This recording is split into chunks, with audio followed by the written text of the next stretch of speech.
होती है शपथ ना सर शुरू कर दी शुरू। अगर होगा भी तो फिर आपको किसके द्वारा, वंश के द्वारा नागरिकता है। माता पिता जहाँ के नागरिक होंगे वहाँ क्या मिल जाएगी, नागरिकता याद रहेगी। चलो भाग 3 कौन, भाग 3 में क्या था, भाग 3 का सरल तरीका बताया था याद करने का, मौलिक अधिकार। भाग 4 कहाँ से लिए है, भाग 5 पढ़ रहे हैं यूनियन। यूनियन में पहला पढ़ा था हमने राष्ट्रपति। आपको राष्ट्रपति के बारे में लिखने को दिया था, मैं कुछ प्रश्न पूछता हूँ बताएं। पहला प्रश्न बनेगा सबसे लंबे समय तक राष्ट्रपति कौन रहे, राजेंद्र प्रसाद। देखो चाहे प्रधानमंत्री पूछे चाहे राष्ट्रपति पूछे, जो पहले थे वही सबसे लंबे समय रहे। ठीक है, मोदी जी भी तो प्रधानमंत्री हो जाएंगे उनके बराबर नहीं, उनके बाद आपको लड़ेंगे अगर इलेक्शन नहीं सब तीसरी बार बने, 3 बार बने थे। हाँ ना वो 2 साल उनके पास एक्स्ट्रा थे, 50 से लेके 52 वाले वो जो बने थे ना, 50 पहला चुनाव 52 में हुआ तो वो 2 साल एक्स्ट्रा, उसकी चर्चा आगे करनी। भारत के पहले मुस्लिम राष्ट्रपति आपको लिखने को बताए थे, जाकिर हुसैन। जिसे नहीं पता है लिखते जाना, जाकिर हुसैन। दूसरा अगर प्रश्न पूछे सबसे छोटा कार्यकाल किस राष्ट्रपति का था, जाकिर हुसैन। सबसे छोटा कार्यकाल किसका था। प्रश्न पूछेगा पहले राष्ट्रपति जिनकी कार्यकाल के दौरान मृत्यु हुई, राष्ट्रपति, प्रधानमंत्री तो मैंने दिखा दिए थे, पहले राष्ट्रपति जिनकी कार्यकाल के दौरान मृत्यु हुई यही थे जाकिर हुसैन। ठीक है, तीनों प्रश्न आपके जो जाकिर हुसैन से बनेंगे बता दिए। पहले मुस्लिम राष्ट्रपति, सबसे छोटा कार्यकाल और सबसे कम समय तक क्या रहे थे, राष्ट्रपति। आपसे पूछेगा पहले गैर कांग्रेसी राष्ट्रपति कौन थे, गैर कांग्रेसी राष्ट्रपति बीबी गिरी। पहले राष्ट्रपति जिनके समय में द्वितीय चरण की मतगणना हुई, द्वितीय चरण बीबी गिरी, 2 बार किया आता है बीबी गिरी। पहले राष्ट्रपति जो निर्विरोध चुने गए, उनके अगेंस्ट में कोई था ही नहीं, निर्विरोध चुने गए, ना से निर्विरोध ना से नीलम संजीवा रेड्डी, याद रहेगा। हाँ बीबी गिरी। ठीक है, मेनली अगर पूछा जाता है ना तो प्रश्न क्या पूछता है आपातकाल से, अशांति के कारण जो आपातकाल लगा था, अशांति के कारण जो आपातकाल लगा था उस समय राष्ट्रपति कौन थे। ठीक है, फखरुद्दीन अली अहमद, ये प्रश्न पूछा गया। हाँ इंदिरा गांधी के समय, वही सबसे ज्यादा परेशान करा, क्योंकि पता है उसी के बाद अमेंडमेंट हुआ। केवल इंदिरा गांधी ने फोन करके कह दी थी कि भैया आपातकाल लगा दो, उन्होंने इमरजेंसी लगा। हाँ इसी के बाद संशोधन हुआ 1978 में, तो फिर भैया क्या चला क्या थे। चलिए हम लोग संसद पढ़ रहे थे, कहाँ तक पहुंचे थे, आर्टिकल 112 में काय की चर्चा की, बजट। ठीक है, वार्षिक वित्तीय विवरण। ठीक है, 108 में किसकी चर्चा थी, 108 में, अरे भूल गए संयुक्त बैठक। ठीक है,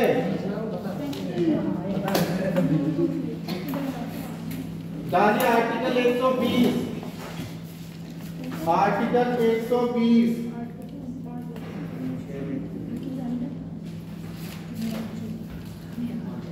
सबसे ज्यादा सीटें कहां से थी, कम थी, वो लिखा दी थी ना, यहाँ तक हो गया। ठीक है, डालिए आर्टिकल 120, संसद में प्रयोग की जाने वाली भाषा, संसद में प्रयोग की जाने वाली भाषा, संसद में प्रयोग की जाने वाली भाषा।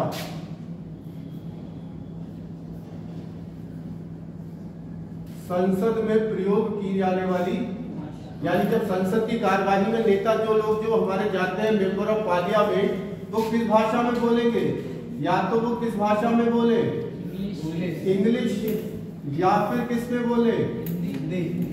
इसके अलावा कोई भाषा में बोल सकते हैं। अब आप सोचो ऐसा कैसे हो सकता है, कोई व्यक्ति केरल का जाए, कर्नाटक का जाए, महाराष्ट्र का जाए, उसे ना हिंदी आती हो ना इंग्लिश, तो क्या वो बोलेगा नहीं, बिल्कुल बोल सकता है। तो तीसरा ऑप्शन भी दिया है किसका, मदर टंग यानी कि जो भी उस व्यक्ति की मातृभाषा उसमें ले सकता है, लेकिन उसको क्या लेनी पड़ेगी? अनुमति यानी परमिशन लेनी पड़ेगी। लोकसभा में है तो किससे लेगा? अध्यक्ष से। और अगर राज्यसभा में है तो किससे लेगा? याद रहेगा, अगर इन दोनों के अतिरिक्त किसी भाषा में बोलना है तो आपको क्या लेनी पड़ेगी? परमिशन लेनी पड़ेगी। लोकसभा में है तो अध्यक्ष, राज्यसभा में है तो याद रहेंगे। इनकी समझ में कैसे आती होगी? इनके ट्रांसलेटर रहते हैं, ट्रांसलेटर रहते हैं। आधुनिक वाली संसद में तो सब कुछ है। अब जो ट्रांसलेटर आते हैं, माइक वाइक देखना कभी, वो तुम्हारे कान को कोई चाइनीज बोले तुम समझ लो, टेक्नोलॉजी बहुत आगे। अच्छा, मोदी जी जाते हैं कितने देशों में, वहां भी तो लैंग्वेज चेंज ही है, तो फिर मोदी जी कैसे बताते हैं? तो ये ट्रांसलेटर है।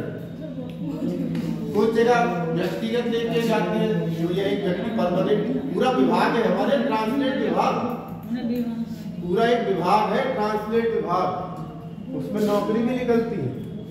आपसे पूछा जाए किस भाषा का ज्ञान है?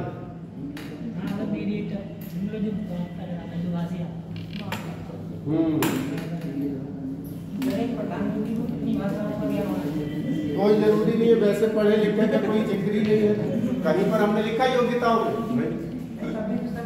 नॉर्मली एक भाषा पर बहुत, जब भी आप प्रधानमंत्री बनोगे तो ट्रांसलेटर आपको मिल जाएगा। आप उस जगह पर डालिए आर्टिकल 121। विचित्र विचित्र प्रश्न आते हैं तुम लोगों के मन में। अभी तुम लोग नहीं थे, प्रश्न पूछा था इनने, पूछना है इनसे, थोड़ा बेहतरीन प्रश्न। आर्टिकल डालिए 121, न्यायाधीशों के कर्तव्य को, हाँ आर्टिकल 121, न्यायाधीशों के कर्तव्य को, न्यायाधीशों के कर्तव्य को लेकर संसद में बहस नहीं होगी। न्यायाधीशों के कर्तव्य को लेकर संसद में बहस नहीं होगी। संसद में बहस नहीं होगी, ठीक है। अब किसी सुप्रीम कोर्ट ने कोई फैसला दिया, आप लड़ने ढूंढने लगोगे संसद में कि अरे ये जज ऐसा था, वो जज वैसा था, नहीं, क्योंकि हमारी न्यायपालिका क्या है? स्वतंत्र है। याद था, लिखवाया था। लास्ट आर्टिकल डालिए 122, संसद का लास्ट है 122, बहुत अच्छा आर्टिकल है ये भी, लिखेंगे संसद की कार्यवाही को लेकर न्यायालय में, संसद की कार्यवाही को लेकर न्यायालय में बहस नहीं होगी। संसद की कार्यवाही को लेकर न्यायालय में बहस नहीं होगी, ठीक है। मैंने पहले भी बताया था, ये क्या है, इनके विशेष अधिकार होते हैं। और विशेष अधिकार ये कि वहां अगर कोई चर्चा करेंगे तो कोर्ट में नहीं जा सकते, तो इसीलिए वो चीखते रहते हैं, पुकारते रहते हैं, वह कुछ भी करते हैं, कोई टेंशन की बात, क्योंकि उन्होंने साफ लिख दिया कि यहाँ की कोई बातचीत अगर हुई तो बाहर कोई मतलब नहीं, ठीक है। अब नया टॉपिक डाल दीजिए, बहुत अच्छा टॉपिक है, पढ़ेंगे सुप्रीम कोर्ट। डालिए सुप्रीम कोर्ट।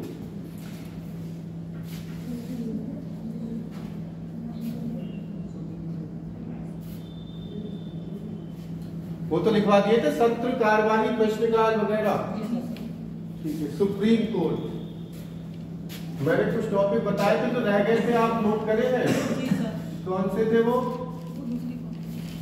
सुप्रीम कोर्ट,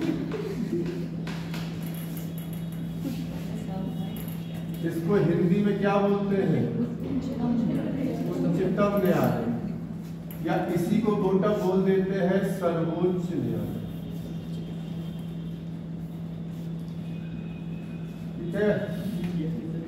ठीक है। इसको कहाँ पढ़ रहे हैं हम लोग? कौन से भाग में पढ़ रहे हैं? कभी कभी सीधे प्रश्न आएगा, सुप्रीम कोर्ट कौन से भाग में है? 5। और अगर अनुच्छेद पूछे तो अनुच्छेद आप बता दीजिएगा। इस पे हम लोग 124 से लेकर 147 तक चर्चा करेंगे। 7,003, हाँ ठीक है। 124 से लेकर कहाँ तक चर्चा करेंगे? 147।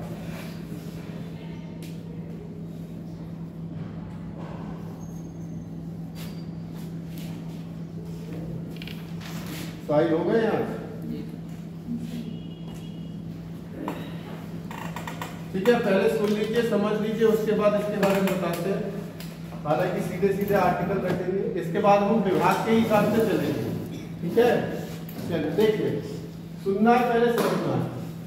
अगर देखो भारत में प्रथम सुप्रीम कोर्ट की स्थापना, तो आपसे पूछेगा भारत में प्रथम सुप्रीम कोर्ट की स्थापना कब हुई? तो स्थापना हुई थी, एक एक्ट आया था, मैंने पहले दिन पढ़ाया भी था, रोलेट एक्ट नहीं है बेटा, रेगुलेटिंग एक्ट, रेगुलेटिंग एक्ट कब आया था? 1773। तो आपसे पूछेगा भारत का पहला सुप्रीम कोर्ट किस एक्ट के तहत बना है? 1773 एक्ट। और 1773 एक्ट के तहत सुप्रीम कोर्ट की स्थापना हुई थी, कहां पर? कलकत्ता में। पहले सुप्रीम कोर्ट कहां था? और अगर स्थापना वर्ष पूछे तो कब हुई? एक्ट 73 है, लेकिन स्थापना कब होगी? इसकी अगर हम बात करें तो इसमें एक मुख्य न्यायाधीश थे, हर जगह एक मुख्य न्यायाधीश होता ही है, आपको पता है। इसमें मुख्य न्यायाधीश थे एलिजा इम्पे, ठीक है, क्योंकि अंग्रेज थे तो ऐसे ही नाम मिलेंगे आपको। और इसके अलावा 3 अन्य न्यायाधीश भी थे। अन्य के नाम अगर ना याद कर पाए तो कोई बात नहीं, लेकिन कर ले तो बहुत अच्छी बात है। लिमेस्टर, चेस्ट और हाइट, चेम्बर्स और हाइट, ठीक है। तो भारत का पहला सुप्रीम कोर्ट किस एक्ट के तहत बना है? 73। बना कब है? 74। कहाँ बना है? कलकत्ता। न्यायाधीश कितने थे? 4। एक थे मुख्य न्यायाधीश जिनका नाम था एलिजा इम्पे, और 3 अन्य न्यायाधीश थे जिनके नाम थे लिमेस्टर, चेम्बर्स और हाइट। ठीक है, नोट कीजिए, फिर आगे की कहानी बताते हैं।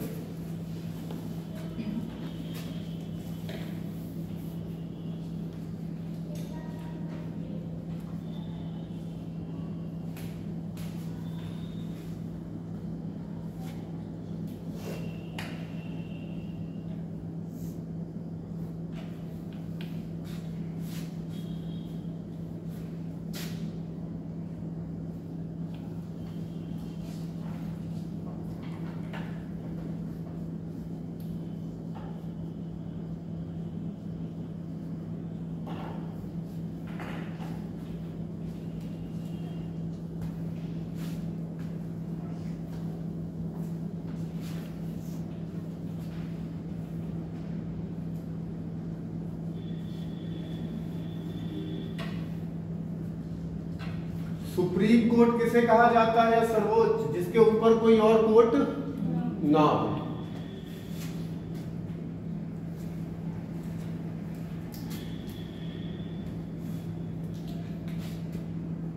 कितने सुप्रीम कोर्ट हैं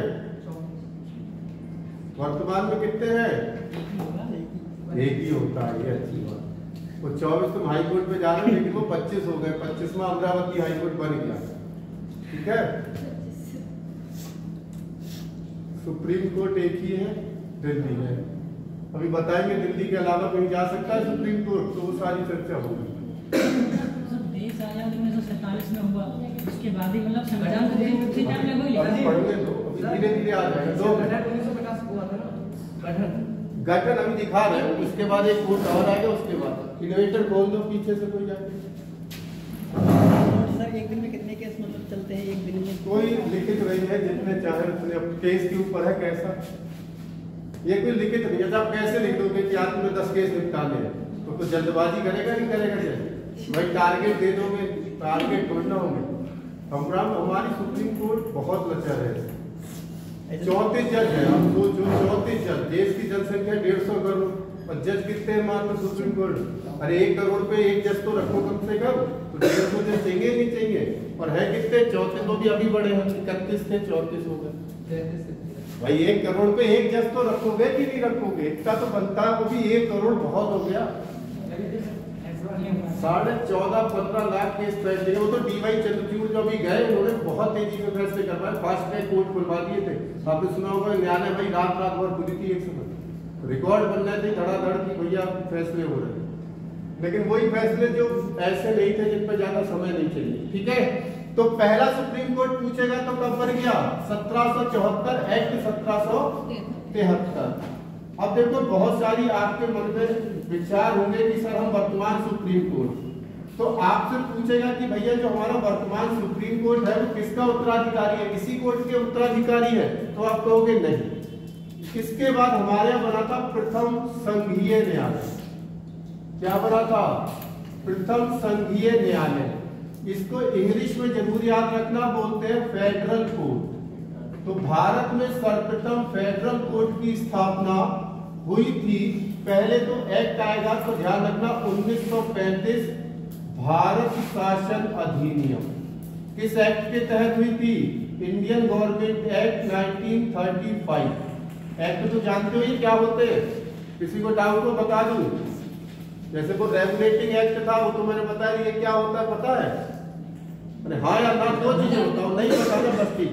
जब हम पे अंग्रेज राज कर रहे थे तो अंग्रेज क्या करते थे? अपनी न्यायालय ब्रिटेन में कानून बनाते थे और उन कानूनों को लाके यहाँ लागू करते थे। ये हर 10 साल बाद होता। पहले 1909 सुना होगा, 1919, तो आना 1928 में था, लेकिन कब आया था? जिस सन में आया वो सन। और भारत पे शासन करने के इसमें नियम थे, अधिनियम थे, कानून थे, इसलिए इसका नाम क्या हो गया? आगे बात समझ में? अंग्रेजों के कानून जो वहां से बना के हम पे लागू करते थे। ठीक, सुनो इसके बाद लिखना बाद में। देखो लिखने पे ज्यादा भरोसा मत रखो, दिन कम है, मैं वो टॉपिक कराना चाह रहा हूँ जो पेपर में ज्यादा है। ठीक है, जैसे अभी संसदीय में कह रहा था लिखने को, वहां पे एक टॉपिक और नोट करना, संसदीय समितियां मैंने नहीं पढ़ी। क्यों? क्योंकि अगर समय बाद में बचेगा तब उनको पढ़ेंगे, वो एक्स्ट्रा चीजें। ठीक है, 1935 भारत शासन अधिनियम में इसकी अगर स्थापना पूछे तो बेटा ध्यान रखना 1 अक्टूबर 1937 कब हुई थी? इसके अगर हम प्रथम जज की बात करें तो प्रथम इसके जो जज थे उनका नाम था मेरिस गुएर। और इसमें अन्य कितने जज थे? तो अन्य जजों की संख्या थी बेटा 7। हालांकि 7 ना याद रखे कोई बात नहीं, आपको यहाँ से याद रखने यहाँ के अंतिम जज, और इनका नाम आप में से कई लोग जानते भी होंगे। इनका नाम था हीरालाल शेकानिया। सुना है? हाँ ठीक है। ठीक, दूसरा हमारे वर्तमान सुप्रीम कोर्ट, पूरा नहीं लिख रहा हूं, शॉर्ट में, सुप्रीम कोर्ट का उत्तराधिकारी आपसे पूछेगा जो हमारी वर्तमान सुप्रीम कोर्ट है ये किस कोर्ट की उत्तराधिकारी है? तो किसकी है? फेडरल। फेडरल कोर्ट के ही अंतिम जज कौन थे? और यही हमारे सुप्रीम कोर्ट के पहले जज। अब आपके मन में आएगा सर इसको फेडरल कोर्ट क्यों कहा? इसको भी सुप्रीम कोर्ट कहते, इसको भी कहते। मैंने कहा ना सुप्रीम कोर्ट उसे कहा जाता है जिसके ऊपर कोई और ना हो, कोई और कोर्ट ना हो। इसके खिलाफ अगर यहाँ केस कोई हार जाता था तो इसके विरुद्ध अपील हो जाती थी, और जिसके विरुद्ध अपील हो जाए वो सुप्रीम कोर्ट नहीं है। इसके विरुद्ध अपील कहाँ कर सकते थे? तो आप अपील कर सकते थे प्रीविंसी न्यायालय, प्रीविंसी न्यायालय। और ये कहाँ था? तो लंदन। इसीलिए इसको हम लोग क्या नहीं कहते हैं? सुप्रीम कोर्ट नहीं कहा, क्योंकि इसके खिलाफ आप अपील लंदन में कर सकते। तो हमारा जो वर्तमान सुप्रीम कोर्ट है वो किसका उत्तराधिकारी है? रेगुलेटिंग एक्ट वाले कोर्ट से हमें कोई मतलब नहीं। याद रहेगा, नोट कीजिए, फिर आगे वर्तमान पे आ जाते हैं।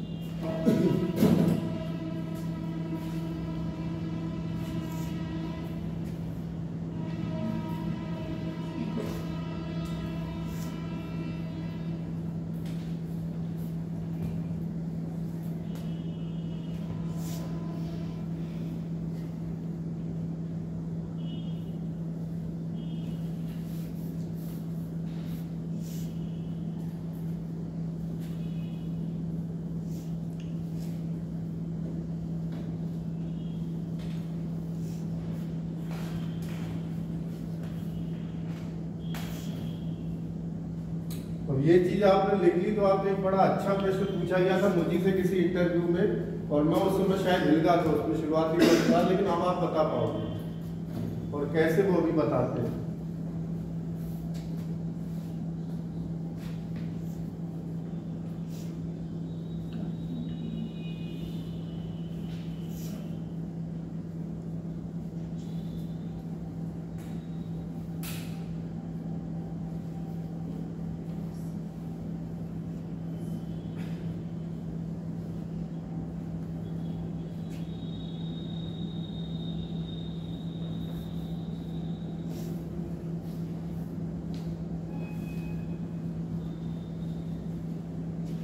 कौन से खन्ना बन गए आप? संजय खन्ना है, संजीव खन्ना 51 में 51।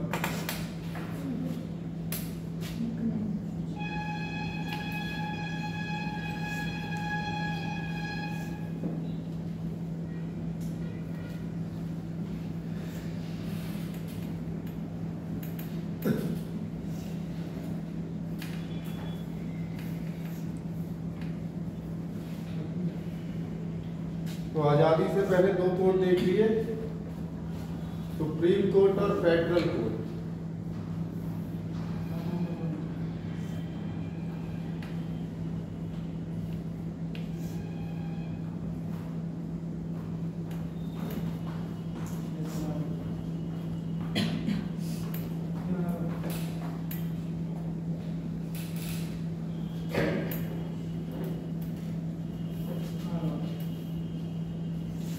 इतनी बड़ी दिक्कत हो रही है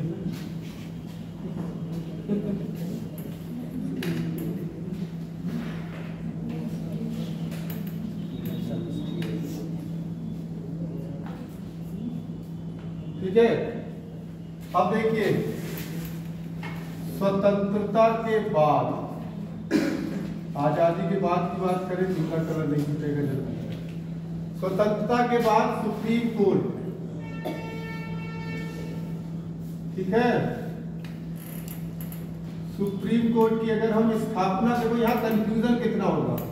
स्थापना पूछे तो कब हुई थी?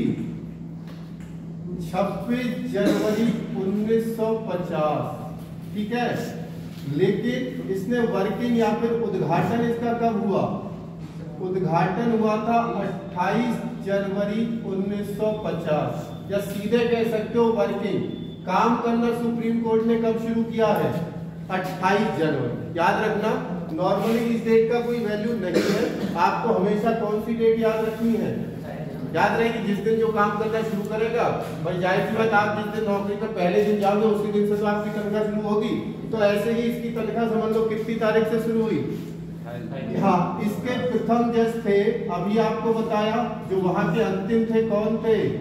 हीरालाल जे कानिया। शॉर्ट में लिख दूं, आप पूरा लिख लीजिएगा, हीरालाल जे कानिया। इसमें अगर हम मूल संविधान में देखें तो मूल संविधान में जो जज थे, जजों की संख्या कितनी है? तो जजों की संख्या लिखी थी 1 + 7। 1 का मतलब होता है सीजीआई यानी कि मुख्य, और 7 का मतलब होता है अन्य न्यायाधीश। वर्तमान में जज कितने हो चुके हैं? तो वर्तमान में जज कौन हो, कितने हो गए हैं? तो 1 + 33। अब समझ जाने, 1 + 33 का मतलब 1 मुख्य न्यायाधीश और 33 अन्य न्यायाधीश। जो 1 है वो कौन है इस समय? 51 में बने हैं, अभी आपने बताया क्या नाम? संजीव खन्ना, ठीक है। ये ना भी लिखे कोई दिक्कत नहीं है, तो बदलते रहते हैं, तो जब भी आप पेपर देने जाए तो अपडेट कर ले। वैसे इसका कोई रोल नहीं है, इसे हटाइए। आपको पता है, कहीं और नोट कर लो, पता लगा किसी ने बाद में पढ़ा, कहाँ गलत हो, ठीक है। ये चेंज होते रहते हैं।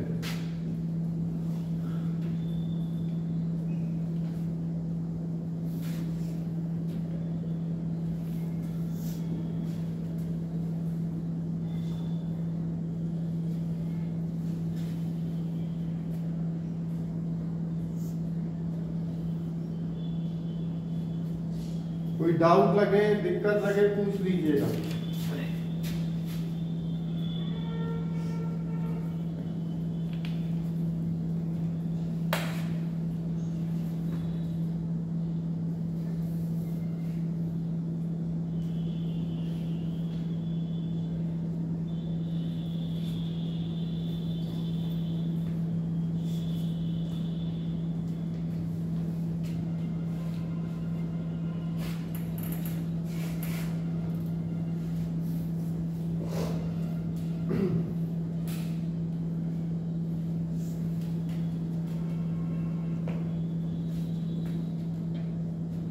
कोई दिक्कत है यहां तक?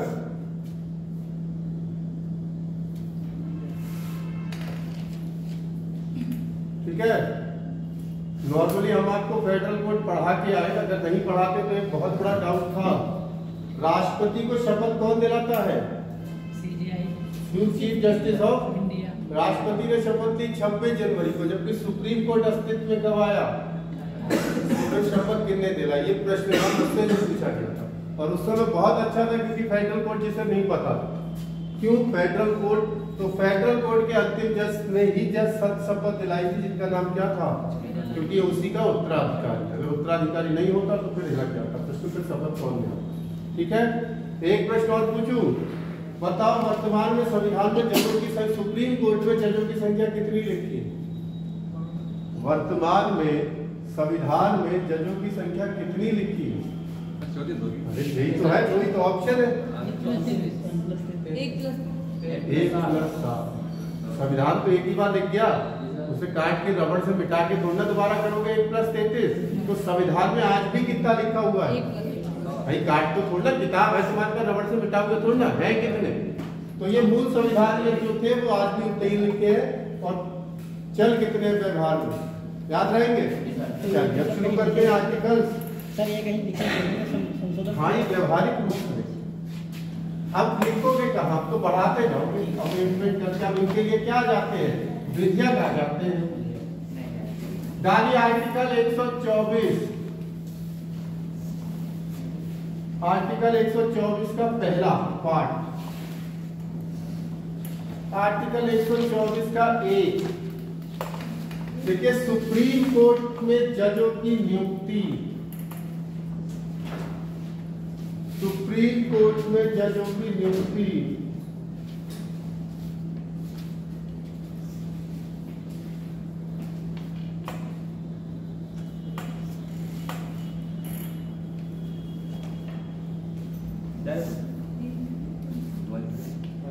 फोटो भेजो, सभी चले आना, समस्या बड़ी गहरी है।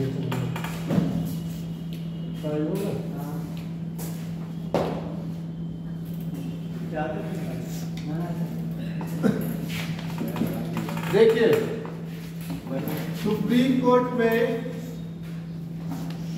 जजों की नियुक्ति कौन करता है? आपकी क्लास में बता चुका हूँ एक बार। हाँ, नियुक्ति कौन करेंगे? राष्ट्रपति। ध्यान रखना, कौन करेगा? राष्ट्रपति। लेकिन सलाह कौन देगा? सलाह देगा कोलेजियम। कौन सलाह देता है? कोलेजियम। कोलेजियम क्या है? 5 जज का समूह, 5 जजों के समूह को कोलेजियम कहते हैं। इसमें एक होगा भारत का मुख्य न्यायाधीश। मैं एक बार लिख दे रहा हूँ, जब भी मुख्य न्यायाधीश आएगा तो मैं लिख दूंगा चीफ जस्टिस ऑफ इंडिया। ठीक है, इसको बोलते हैं CJI, chief justice of India. और 4 होंगे वरिष्ठ जज। 4 क्या होंगे? वरिष्ठ जज। तो दुनिया का एकमात्र देश भारत है जब जजों की नियुक्ति ही कौन करता है? जज। तो सलाह ये देते हैं, लेकिन नाम किसका होता है? क्योंकि पढ़ चुके हैं, उसका मेन काम ही क्या? मोहर लगाना, साइन करना, और कोई काम नहीं। ठीक है, कॉलेजियम में जो मतलब जो जज होते हैं, बिल्कुल वरिष्ठ इसीलिए लिखा जाता है, अनुभवी व्यक्ति। एक बस इन्होंने मेन दे दिया, सीख लिया।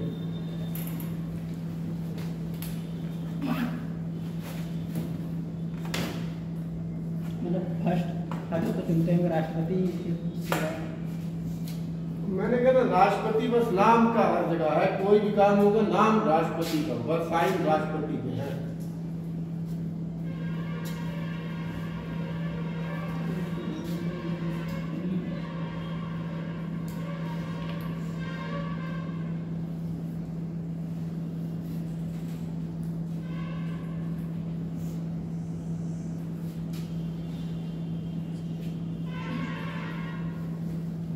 ये सब आर्टिकल 124 में ही है, आप 1, 2, 3 ना याद रखो, बस 124। सुप्रीम कोर्ट की चर्चा कौन से आर्टिकल में ऐसे करके है? 124 में सुप्रीम कोर्ट है, सुप्रीम कोर्ट में जजों की नियुक्ति है, और तीसरा अभी पढ़ेंगे हम लोग, जजेस की योग्यताएं। ठीक है,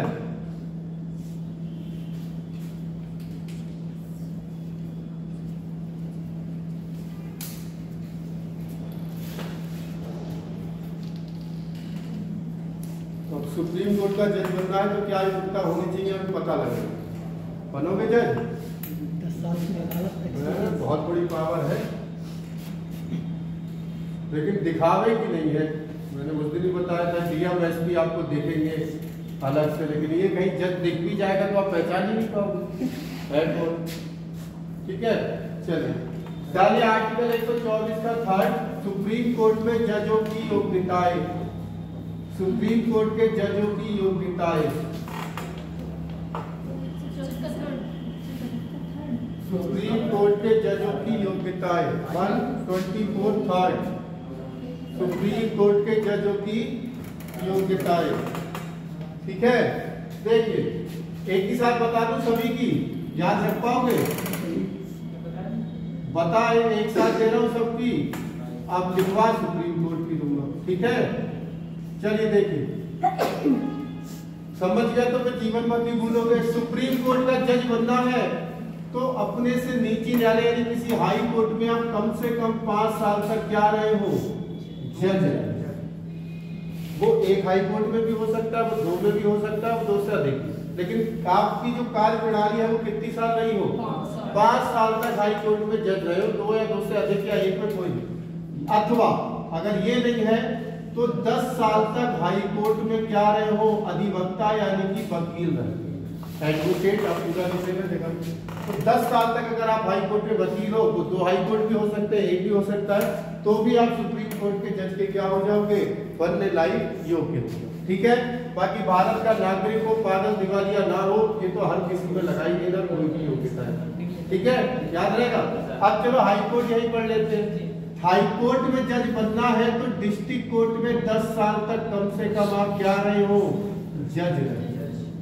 ठीक, या फिर किसी अन्य हाई कोर्ट में ही, किसी अन्य हाई कोर्ट में, बात है भाई, किसी अन्य हाई कोर्ट में 10 साल तक वकील रहे। यानी अगर आप 10 साल तक वकील हैं तो आप हाई कोर्ट के जज भी बन सकते हो, सुप्रीम कोर्ट। और अगर हाई कोर्ट में जज के रूप में बनना है तो डिस्ट्रिक्ट कोर्ट में कितने साल काम किया हो। बाकी डिस्ट्रिक्ट कोर्ट में जज बनना है तो एक परीक्षा पास कीजिए और चले जाइए, पास करके कहाँ, आगे बात समझ में, तीनों की योग्यताएं आ गई। तो इसे देखो, सुप्रीम कोर्ट में भारत का नागरिक पागल दिवालिया सब में लगा लेना, 5 साल तक हाई कोर्ट में जज रहे हो या 10 साल तक हाई कोर्ट में क्या रहे हो, वकील। वकील लिख दूं जिससे दोनों में आसानी हो। हाई कोर्ट का जज बनने के लिए 10 साल तक जज रहे हो या 10 साल तक क्या रहे हो, हाई कोर्ट। और यहाँ के लिए परीक्षा पास करके जाओगे, कौन सी क्वालिफिकेशन, LLB। जो LLB करा हुआ होता है वो परीक्षा दे सकते। ठीक है, लिख लीजिए, मतलब कहीं पे छाप लीजिए, एक साथ लिखवा देंगे तो बार बार आपको बतानी नहीं पड़ेगी।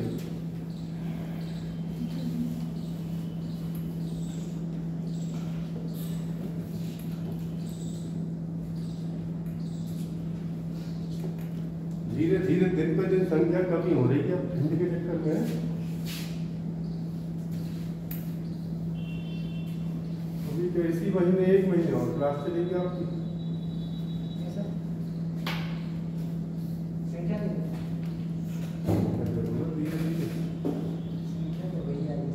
12 बजे से क्लास हो जाए तो ठीक ठाक है, 4 बजे तक, 3 बजे तक। और सभी रात में यहाँ पहुँच जाता है, रात में पहुँचते हैं, कैसी रात में पहुँचते हैं। आपको टीम में भी लगा दे तब भी कोई समस्या नहीं है। आप कौन सी गलती लगी वहाँ का बोर्ड नहीं रुकेगा सर, बोर्ड अंधेरा आता है। बहुत लगता है वहाँ। अच्छा, बोर्ड नहीं लगता। तो मन में जो डाउट शंकाएं हुआ करे जब आया कर तो बता दिया तो कोऑर्डिनेटर।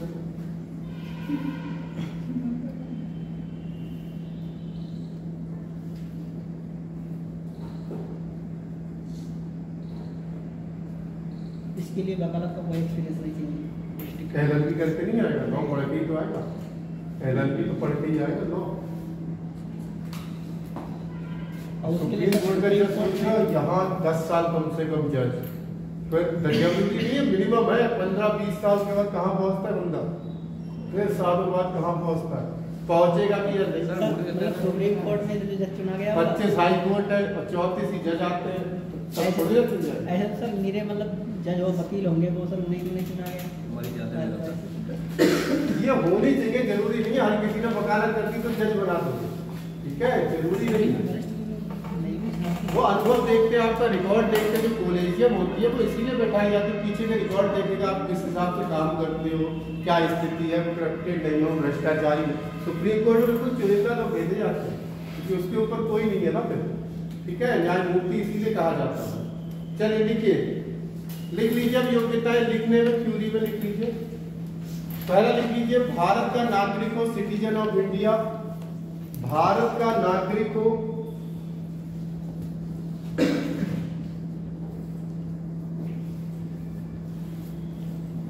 दूसरा लिखेंगे कम से कम 5 साल तक, कम से कम 5 साल तक 2 या 2 से अधिक हाई कोर्ट में जज रहा हो, 2 या 2 से मत लिखो, शायद कम से कम 5 साल तक हाई कोर्ट में जज रहा हो। आपको बता ही दिया है, आप कंफ्यूज हो जाओ, कम से कम 5 साल तक हाई कोर्ट में जज रहा हो, अथवा, और है, जरूरी नहीं सब चाहिए, इसके अलावा ये नहीं है तो दूसरी बोल रहा हूं, अथवा कम से कम 10 वर्ष तक हाई कोर्ट में वकील रहा हो, कम से कम 10 वर्ष तक हाई कोर्ट में वकील रहा हो। अब तक 2 ही जज ऐसे सुप्रीम कोर्ट में पहुंचे जो वकालत कोटे से गए, ठीक है, बाकी नहीं। अथवा, इसके अलावा ये तीसरी है, अथवा राष्ट्रपति की नजर में कानून का ज्ञाता हो, राष्ट्रपति की नजर में कानून का ज्ञाता हो, क्या अच्छा जानकार हो, जो चाहे वो देखे, राष्ट्रपति की नजर में कानून का ज्ञाता हो।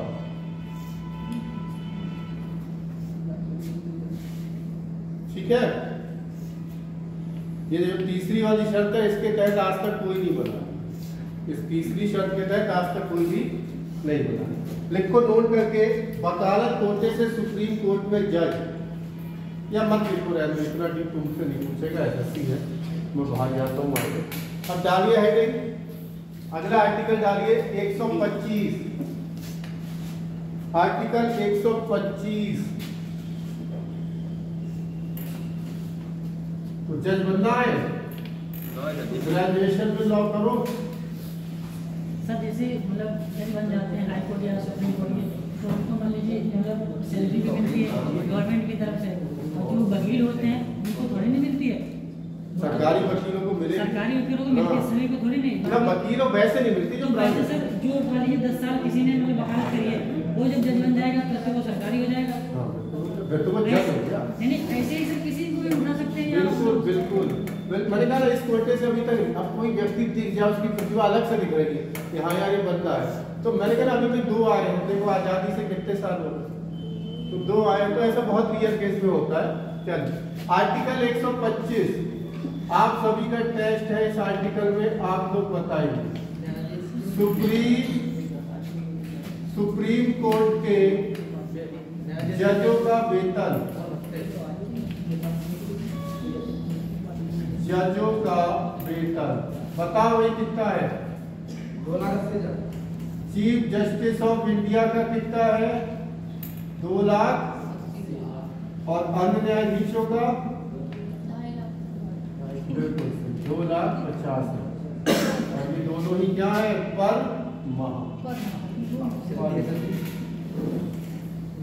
माह, कोई सैलरी ज्यादा थोड़ी ना है उसके साथ। हो ना हो शाहरुख खान का लड़का पकड़ गया था, लो भाई अगले दिन छूट गया, क्या हुआ अंदर? इतने साल पर छुट्टे पैसे हैं जो तो लोगों के होते नहीं होते। आपने वकील का नाम ना शायद ना सुना हो, राम जेठमलानी सुना है? अब तो वो एक्सपायर हो गए। उनको जज बनाने के लिए वो आया था न्योता, उन्होंने मना कर दिया था। उसके चैम्बर में कम से कम 7 से 8 नोट गिनने की मशीन रहती थी। दोस्तों कितना कमाता है तो जज बनेगा 2,80,000 या 2,50,000 के। और बहुत काबिल वकील था, केस नहीं आता पिक्चरों की तरह, ऐसा वकील जो कभी कोई केस हारा ही नहीं। राम जेठमलानी एक्सपायर हो गए, और जितने एक डेट का, अगर एक तारीख है तो डेढ़ 2 लाख रुपए लेता था एक डेट का। 4 से 5 तारीख में केस का फैसला खत्म चलिए न्यूज़ वगैरह भी तो लेते हैं है। यही दलाली होती है यार। यार सब याद है, सब ना लिखते होंगे पूछ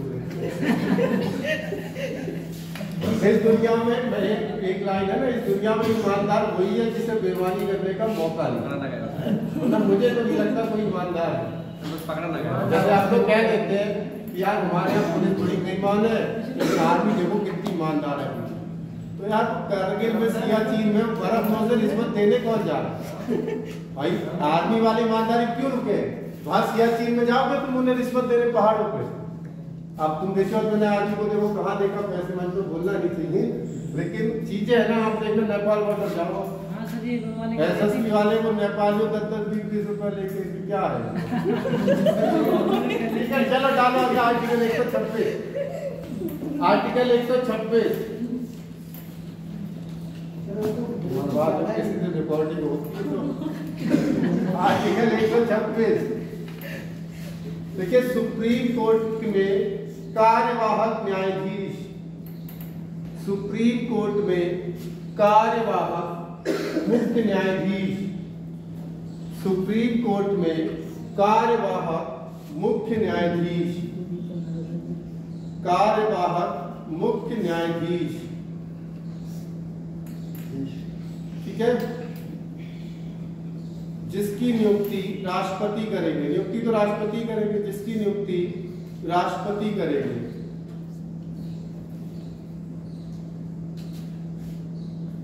ठीक है।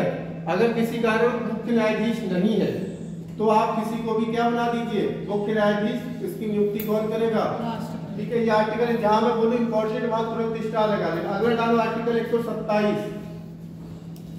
आर्टिकल 127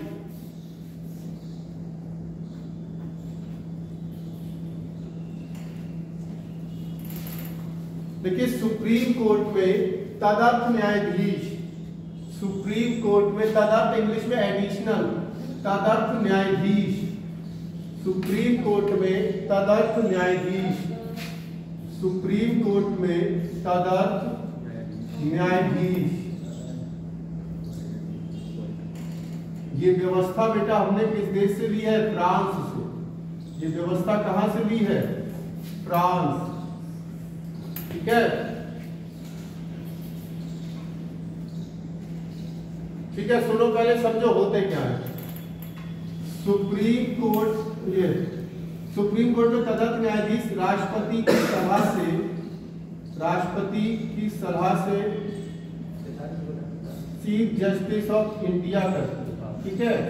क्यों? गणपूर्ति ना होने पर, गणपूर्ति ना होने। ठीक है। क्या है ये मतलब समझिए। सुप्रीम कोर्ट में काम ज्यादा आ जाए, 34 जज काम संभाल ना पाए, तो उन्हें अतिरिक्त जजों की जरूरत होगी, तो वो किस आर्टिकल के थ्रू लेंगे? इसी आर्टिकल के थ्रू कि भैया राष्ट्रपति को सलाह देगा चीफ जस्टिस की, भैया बताओ बुलाओ। तो ये लोग न्यायाधीश मांगेंगे हाई कोर्टों से, हाई कोर्ट से जो होंगे कि भैया आ जाओ, हमें क्या चाहिए? एडिशनल जज चाहिए। लेकिन ऐसा इस आर्टिकल के तहत इनको एडिशनल जज मिलते नहीं, क्योंकि कोई भी ऐसा हाई कोर्ट नहीं है जिसके पास काम कम हो, क्योंकि हमारे देश की आबादी ही इतनी ज्यादा है कि जिस वजह से इस आर्टिकल का प्रयोग ना के बराबर हो। आगे बात समझ में? ठीक है। अगला डालिए आर्टिकल 127 का 128। हाँ ये लिख लीजिए, ये उल्टा लिखिए, रुको। किसकी सलाह पर?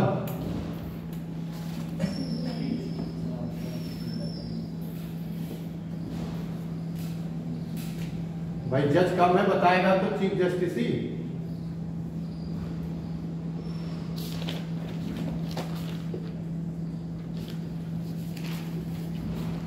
अब नहीं मिल रहे हैं भैया जज, तो क्या करेंगे बताओ?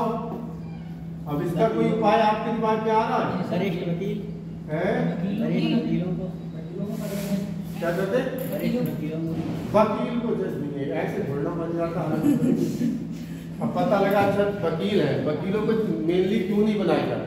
भाई आप जब बैठोगे, आप सब वकील किसी हाई कोर्ट में बैठो, थोड़े बहुत तो लिंक सबके होंगे एक दूसरे से, सबके नहीं तो कुछ लोगों के तो आपस में लिंक होंगे, उसी में से एक जज बन जाए। कितना खतरनाक है, सोच के देखो भाई। अभी तुम दो दोस्त हो, एक जज बन जाए, एक वकील रहे, तो वो केस लाता रहेगा, तुम उधर फैसले गड़बड़ हो जाएंगे, इसीलिए वकील को टन। अब ऐसे में क्या हुआ भाई, हाई कोर्टों ने तो मना कर दिया, तब इन्होंने क्या कहा अगले ही आर्टिकल में, तो ऐसा करो नहीं पूरे कर मिल रहे हैं तो जो जज रिटायर हो गए हैं उनको थोड़े समय के लिए क्या कर लो, वापस लो। ठीक है, तो डालिए आर्टिकल 128, आर्टिकल 128 सुप्रीम कोर्ट में सेवानिवृत्त मतलब रिटायर्ड, सुप्रीम कोर्ट में सेवानिवृत्त ब्रैकेट में रिटायर्ड लिख लेना, जजों की नियुक्ति, सेवानिवृत्त रिटायर्ड जजों की नियुक्ति राष्ट्रपति की परमिशन से सुप्रीम कोर्ट के चीफ जस्टिस करते हैं। राष्ट्रपति की परमिशन से या अनुमति से, राष्ट्रपति की अनुमति से चीफ जस्टिस ऑफ इंडिया करते हैं। ठीक है, समझ में आ गया यहां तक। अब आप सोच के देखो कितना बुरा हो रहा है, सुप्रीम कोर्ट का जज भी आगे लिखाएंगे कितने साल में रिटायर होता है, 65 साल में आदमी बुद्धि ढंग से काम करेगी, और उसके बाद भाई तुम रिटायर वाले आ रहे, तो उसकी उम्र होगी तो 65 से ज्यादा ही। तो इस वजह से हम लोग कहते हैं कि जजों की संख्या में क्या की जाए, वृद्धि की जाए। ठीक है, अगला डालिए, अगला इंपॉर्टेंट है, अगला बहुत इंपॉर्टेंट आर्टिकल है, बहुत बार पूछा गया है, प्रीवियस ईयर पेपर लगाएंगे तो देखेंगे भी कि हर लगभग परीक्षा में अगर सुप्रीम कोर्ट से सवाल आया है तो यही आया। देखिए, सुप्रीम कोर्ट एक अभिलेख न्यायालय है। सुप्रीम कोर्ट, अगला आर्टिकल 129, सुप्रीम कोर्ट एक अभिलेख न्यायालय, अभिलेख न्यायालय, अभिलेख न्यायालय क्या होती है बताओ? आप लोग किसी वकील को जानते हो कभी? है? कभी देखा है, गए हो कभी वकील के यहाँ? है? कभी किसी वकील के चैम्बर, घर या ऑफिस में जाना तो देखना बहुत सारी किताबें लगी होती है। वो काय की किताबें? अरे लॉ की तो आईपीसी है, आईपीसी हमारी 511 धारा है, संविधान में 450 आर्टिकल, सीआरपीसी में 484 आर्टिकल, इतनी तो एक एक किताब में आ जाती है। तो वो इतनी किताबें का इतने कानून थोड़ी ना। ये देखो क्या लिखा है, कोर्ट ऑफ, जितने भी फैसले सुप्रीम कोर्ट देगी उन सभी फैसलों को भविष्य के लिए साक्ष्य के रूप में यानी कि रिकॉर्ड के रूप में इस्तेमाल किया जा सकता है। जैसे कोई केस आज आया, बिल्कुल सिमिलर केस 10 साल बाद आए, तो कोर्ट का समय ना खराब हो कार्रवाई में, तो उसी कोर्ट का फैसला देते हुए तुरंत ही क्या दे दिया जाएगा, फैसला। जैसे किसी व्यक्ति, जैसे मैंने किसी व्यक्ति को मारा, सर थोड़ा तरीका हुई था, ऐसा ही मुझे फांसी 10 साल सजा 10 साल की हुई। आज से 10 साल, 7 साल, 8 साल बाद बिल्कुल सेम केस आया, तो भैया फिर क्या होगा, समय खराब ना हो, क्योंकि हमारे आपको पता तारीख पे तारीख, तो उन्होंने उसी क्या देंगे कि भैया साक्ष्य के रूप में। ठीक है, तो लिखेंगे सुप्रीम कोर्ट के दिए गए सभी फैसलों को, सुप्रीम कोर्ट के दिए गए सभी फैसलों को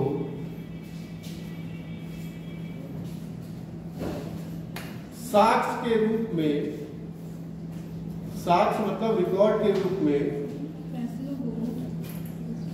साक्ष्य के रूप में प्रयोग किया जा सकता है। साक्ष्य मतलब सबूत के रूप में, साक्ष्य के रूप में प्रयोग किया जा सकता है, जिससे कोर्ट का टाइम बचे, जिससे कोर्ट का, समझ तो गए सब? ठीक है, बहुत बढ़िया। अगला डालिए आर्टिकल 130, लिख लीजिए, आज ये भाग खत्म ही हो जाएगा, हो जाएगा, नहीं बचेगा। आर्टिकल 130 सुप्रीम कोर्ट का स्थान, देखिए सुप्रीम कोर्ट का स्थान आपको पता है कि इसका स्थान कहाँ है, सभी को पता है इसका स्थान कहाँ है, दिल्ली। लेकिन सुप्रीम कोर्ट की अस्थायी ब्रांच को क्या बोलते हैं, खंडपीठ। अस्थायी खंडपीठ भी खोली जा सकती है। अस्थायी खंडपीठ यानी कि ब्रांच कहाँ, सुनो, कौन करेगा, राष्ट्रपति क्या देगा, चीफ जस्टिस ऑफ इंडिया किससे कहेगा, राष्ट्रपति से, और राष्ट्रपति इसकी क्या देंगे, अनुमति। अगर भारत का मुख्य न्यायाधीश राष्ट्रपति से कहे कि भैया हम इसकी एक ब्रांच खंडपीठ अस्थायी, परमानेंट नहीं कह रहा है, खोल सकते हैं, तो भैया इसकी अनुमति कौन देगा, राष्ट्रपति। क्या अभी तक ऐसा हुआ है, अभी तक ऐसा 2 बार हो चुका है। एक बार बेटा बनी थी श्रीनगर में और एक बार बनी थी हैदराबाद। ठीक है, तो लिख लीजिए, याद रखिए। ठीक है,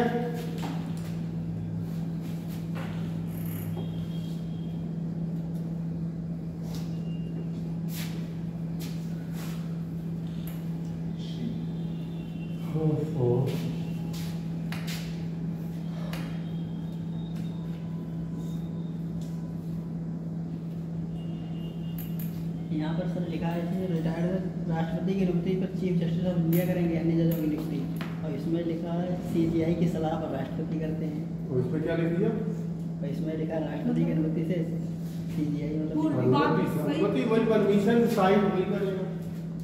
अनुमति हमेशा किसकी दी जाएगी, अनुमति परमिशन साइन को एक ही बात है, तीनों शब्द सिमिलर है। लेकिन हर चीज को पेशकश कौन करेंगे हमारे भाई, सुप्रीम कोर्ट का यही लीडर है। जो कमी होगी इसको पहले पता लगे कि अच्छाई होगी इसको पता लगेगी। आप बस दिमाग में बैठा दो, कोई भी चीज है वो मांगेगा सुप्रीम कोर्ट, अनुमति लास्ट में वही देंगे राष्ट्रपति। ठीक है, नोट करके लिखिए, सुप्रीम कोर्ट के जज का कार्यकाल, नोट करके लिखेंगे, सुप्रीम कोर्ट के जज का कार्यकाल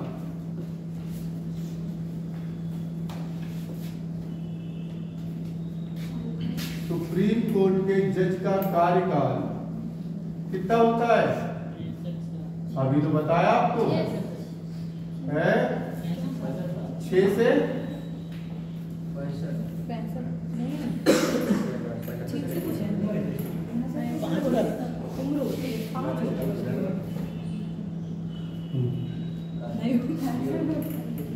इनका कोई कार्यकाल, इनकी रिटायरमेंट एज होती है, कितनी होती है।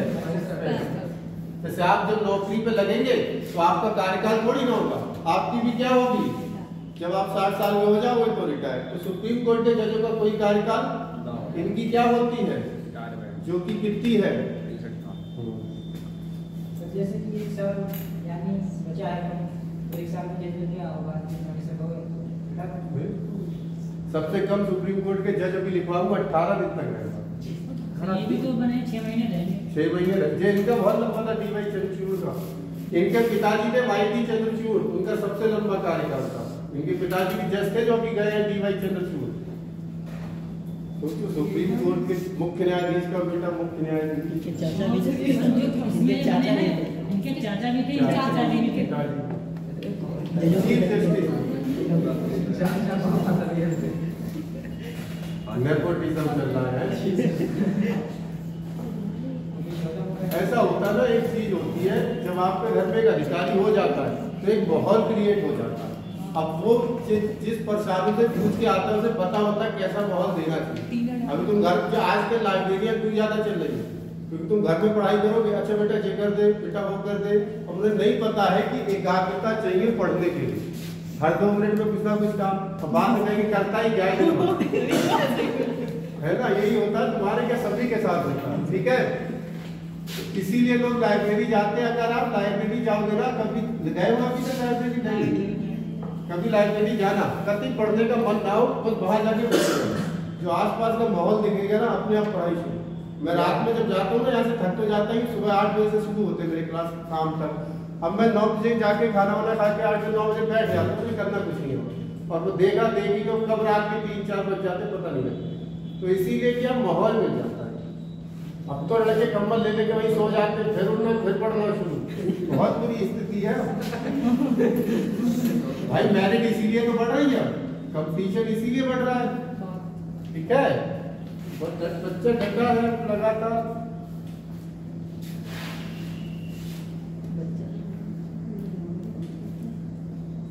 क्योंकि हमारे यहाँ बेरोजगारी बहुत है, इसीलिए कंपटीशन ज्यादा है। उत्तराखंड में देखो कितनी बढ़िया परीक्षाएं होती हैं। आपको पता है उत्तराखंड के कंपटीशन में मैथ नहीं आती। जिसकी मैथ कमजोर है उसके लिए कितना फायदा है।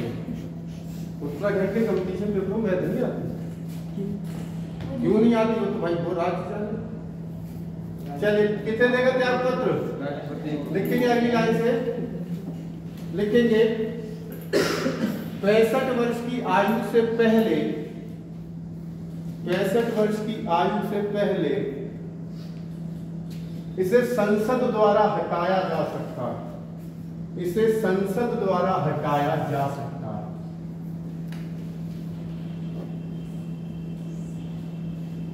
संसद द्वारा हटाया जा सकता है। जैसे राष्ट्रपति को हटा रहे थे, कौन सी प्रक्रिया थी? महाभियोग। हालांकि ये है बिल्कुल महाभियोग की तरह, लेकिन इसको महाभियोग कह नहीं सकते क्योंकि वो शब्द केवल वहीं प्रयोग हो। आपको देखें कितना याद है, ध्यान है कैसे हटाते थे? संसद, दो सदन थे कौन कौन से? लोकसभा और राज्यसभा। समझना तो लिखना ज्यादा नहीं पड़ेगा। सुप्रीम कोर्ट के जज की बात चल रही है, तो सुप्रीम कोर्ट का जज अगर क्या करे, ये भी वही अतिक्रमण करे काय का? संविधान। मतलब सीधी बात है, करप्टेड हो जाए, भ्रष्टाचारी हो जाए, संविधान के अनुसार ना चले, तो इसको पद से हटाने के लिए जो प्रक्रिया चलती है, पद से हटाने की जो प्रक्रिया है वो कहाँ चलती है? संसद। ठीक है। अब पहला प्रश्न कि लोकसभा में आएगी सबसे पहले कि राज्यसभा में? कहीं भी आ सकती है। हाँ, तो यह प्रक्रिया कहाँ से शुरू होगी अगर पूछ ले तो किसी भी सदन। याद रहेगा कि बिल्कुल राष्ट्रपति की तरह ही है, सदन से। अब जैसे मान लो पहले लोकसभा ला रही है, तो क्या एक आदमी कहे जज को हटाओ तो हटा दो? कम से कम कितने थे वहां? 1/4 25%। लेकिन यहाँ 25% नहीं है। अगर लोकसभा में ला रहे हो तो कम से कम कितने सदस्य पक्ष में हो? यहाँ गिनती लिखती है 100 सदस्य। और अगर राज्यसभा में ला रहे हो तो कम से कम कितने सदस्य हो? 50। आपने एक जज का नाम शायद ना सुना हो, दीपक मिश्रा। दीपक मिश्रा के खिलाफ भी प्रक्रिया लाई गई थी राज्यसभा। जब कोई प्रक्रिया लाई जाती है तो उसका जो सभापति होगा वो देखेगा ये लगाए गए आरोप सही है कि गलत। अगर उसे लगेगा गलत है तो वो वोटिंग भी नहीं कराएगा। अगर लगेगा सही है तब वो वोटिंग कराएगा। और वोटिंग कितने से बिल पास होना चाहिए? 2/3 से बिल पास होगा तो जाएगा दूसरे सदन के पास, और वो भी अगर 2/3 से पास कर देगा तो उसे पद से अभी तक किसी भी जज को अगर ये पास कर दे, ये मना कर दे, या ये पास कर दे, ये मना कर दे, तो जज नहीं हटेगा। जज नहीं हटेगा। हटेगा कब? जब दोनों सदन किससे पास कर दे? 2/3 से पास कर दे, तब ही जज क्या होगा? हटता। और अभी तक कोई भी जज को हटाया, बिल्कुल सेम है राष्ट्रपति वाली, बस उतना है वहां 1/4 यानी 25% थे, यहाँ 50 और यहाँ कितने हैं? बाकी सबसे। याद रहेगा, ऐसे ही नोट कर लो। और बाकी दुविधा हो तो लैंग्वेज राष्ट्रपति को जाके पढ़ लेगा। वकील के लिए वकील क्यों हटाएगा? प्राइवेट वकील से सरकारी वकील को तो सेवा नहीं तो जज ही हटा देगा। जाओ, ये प्रक्रिया बहुत बड़ी है। आप देख लो पूरा संसद में पूरे देश के लीडर बैठे, मेंबर ऑफ पार्लियामेंट, वो बैठे, वो बड़ी चीजों पे करेंगे। राष्ट्रपति, सुप्रीम कोर्ट के जज, और कुछ नहीं। उसमें कॉलेज में हटा था, जैसे छोटा डिस्ट्रिक्ट कोर्ट में अलग अलग होते हैं, हर कोर्ट का अलग होता है। अभी हम लोग केवल सुप्रीम कोर्ट की बात कर रहे हैं। इसके बाद पढ़ेंगे हाई कोर्ट। हाई कोर्ट की प्रक्रियाएं भी पढ़नी। अब हाई कोर्ट में डिटेल नहीं दिखाई है, बस दिखाई अभिलेख न्यायालय, पूरी डिटेल नहीं दिखानी, वो यहाँ से पढ़ लोगे आप। सही है, मन में प्रश्न आए जरूर पूछो। No knowledge no confusion, more knowledge more confusion.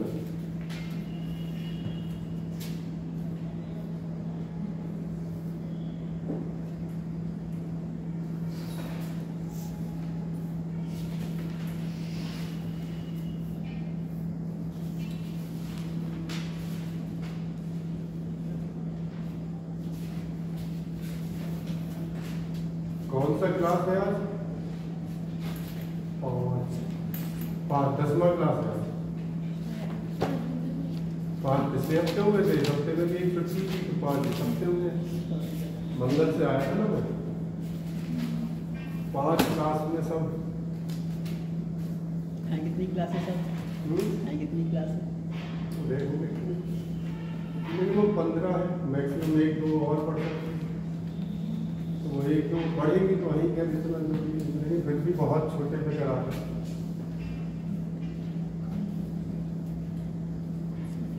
15 class है। अगर लगेगा तो बोले एक आध और हो लग डाउटफुल हो या तो आप भी पता है जितना कोशिश कर सकते हैं 15 में समेटने की समेट है। फिलहाल तो छूटने वाला है नहीं ऐसा।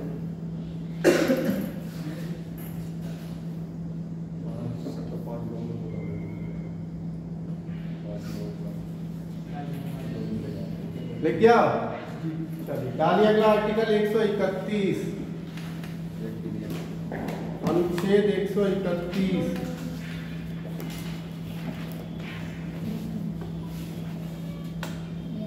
100 प्रारंभिक क्षेत्राधिकार।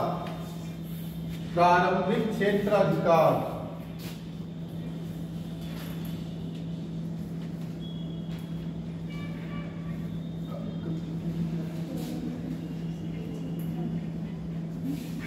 ठीक है, क्या कहना चाह रहा है?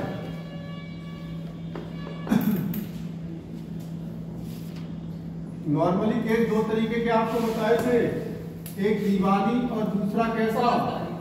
फौजदारी बताए थे। दीवानी में कौन से केस? आदमी दीवाना कहेगा रुपये पैसे जब मिल जाएगा तो दीवानी, फौजी आदमी लड़ाई झगड़े। ऐसा कोई केस होता है तो मैंने बताया था सबसे पहले कहाँ जाएगा? यहाँ केस हार गया तो अपील कहाँ कर सकते हो? याद रखना 3 साल या उससे कम की सजा में अपील नहीं होगी, वो काटनी है, याद रहेगी। सब अपील करेंगे तो बहुत दिक्कत है। हाई कोर्ट में केस हार गया तब अपील कहाँ करेंगे? सुप्रीम कोर्ट के बाद अपील नहीं कर सकते। इसलिए भारत की सबसे बड़ी अपीलीय न्यायालय कौन सी है? लेकिन कुछ केस ऐसे होते हैं जो ना तो डिस्ट्रिक्ट कोर्ट जाएंगे और ना ही कहाँ जाएंगे, वो केस सीधे आप कहाँ ले जा सकते हो? उन्हीं को बोलते हैं इनके प्रारंभिक। बताओ आप केस कौन से? कुछ तो मैं पढ़ा आया हूँ आर्टिकल 32, तो उसे यहाँ इसलिए नहीं लिखी कि उसका स्पेशल आर्टिकल दे रखा है तो उसे नहीं। इसके अलावा ना वो नहीं, उसमें तो केस ही नहीं होता, वो तो ब्याज योग है ही नहीं। इसके अलावा देखो 2 तरह के केस इसमें हो सकते हैं। एक पक्ष अगर केंद्र सरकार का, मतलब अगर आप सेंट्रल गवर्नमेंट पे कोई केस कर रहे हो तो वो सीधे कहाँ जाएगा? यानी एक पक्ष किसका हो? या फिर 2 राज्यों के मध्य विवाद, 2 राज्य किसी भी चीज को लेके आपस में अगर विवाद हो जाए तो वो केस भी आप सीधे कहाँ जाएगा? सुप्रीम। याद रहेगा ये दोनों केस सीधे कहाँ जाएंगे? एक देखें याददाश्त कितनी तेज है। आर्टिकल 71 बताओ क्या था? आर्टिकल 71 मैंने कही थी दवाई बताऊंगा, खा लेना सब याद रहेगा। क्या था? मैंने लिखवाया था राष्ट्रपति व उपराष्ट्रपति के चुनाव के विवाद सीधे कहाँ जाते हैं? Supreme court. कौन से आर्टिकल में लिखाए थे? ठीक है, याद रहेगा। तो ये यहाँ नहीं लिखना है क्योंकि इसका स्पेशल आर्टिकल है। जिसका आर्टिकल है वो यही बस 2 चीजें लिख ली थी। प्रारंभिक क्षेत्राधिकार का मतलब है कि पहली अपील सीधे कहाँ होगी? Supreme court.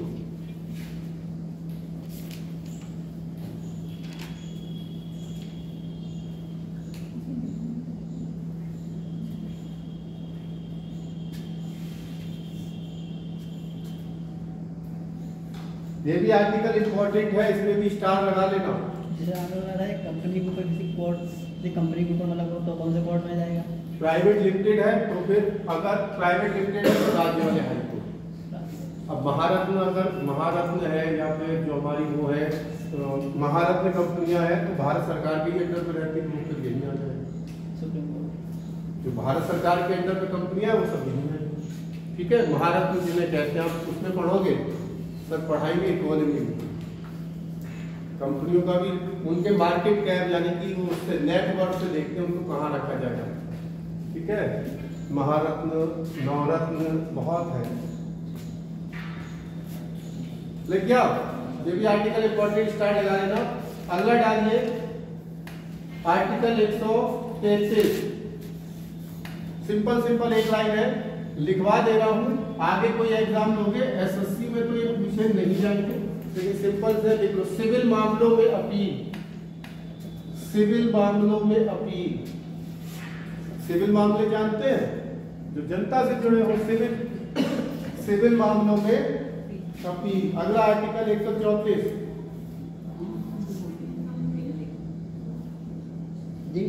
सुप्रीम कोर्ट है ये तो दूसरा 133 133 है ना।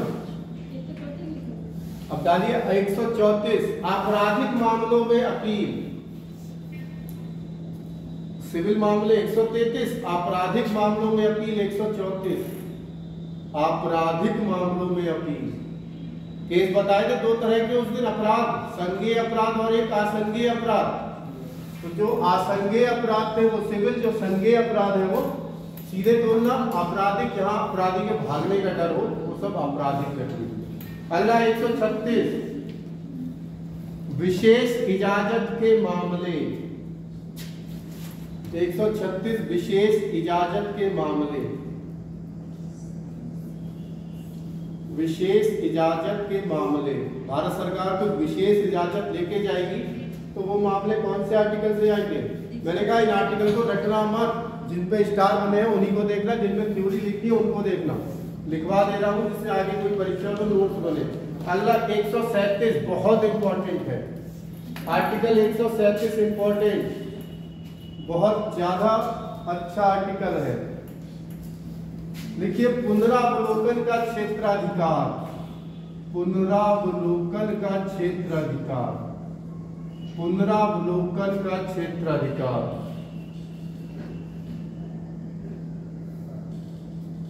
जुडिशियल रिव्यू, जुडिशरी रिव्यू भी बोलते हैं। पुनरावलोकन का क्षेत्राधिकार स्टार बना लेना इस आर्टिकल पे 137 पे। क्या है आप बताओ मुझे, पुनरावलोकन बताएं जल्दी। पुनर्अवलोकन इंग्लिश में एक शब्द प्रयोग करूंगा तुरंत याद आ जाएगा। क्रिकेट जो लोग देखते हैं उन्हें तो याद आ जाएगा। इसको इंग्लिश में बोलते हैं जुडिशियली रिव्यू। दोबारा से हाँ देखा, तो कुछ शब्द इंग्लिश के भी आपको इसलिए याद रखने होते हैं कि जिससे आपको याद आए। रिव्यू का मतलब है अगर सुप्रीम कोर्ट ने कभी कोई फैसला दिया तो ऐसा नहीं है वो अटल अमर हो गया। भविष्य में कभी चाहे तो सुप्रीम कोर्ट अपने फैसले का क्या कर सकती है, पुनर्अवलोकन यानी दोबारा से अवलोकन कर सकती है। और अगर अवलोकन के बाद उसे लगे तो चाहे तो वो फैसला वही रखे, चाहे तो फैसला बदल भी सकती है। इसका उदाहरण बताओ, उदाहरण बताओ। अरे प्रस्तावना को पहले बेरुवाड़ी केस में संविधान का नहीं माना जाता था, 1973 में माना जाने लगा। दोनों फैसले थे तो सुप्रीम कोर्ट के, याद रहेंगे अब। चलो आर्टिकल 139, आर्टिकल 139 मैं डिटेल नहीं लिखा रहा हूं, आपको याद रखनी होंगी चीजें, ठीक है। 100 और नहीं याद रहा तो मुझसे पूछ लेना, बता दूंगा। कुछ विशेष मामलों में रिट जारी करने का अधिकार। कुछ विशेष मामलों में रिट जारी करने का अधिकार। रिट याचिका।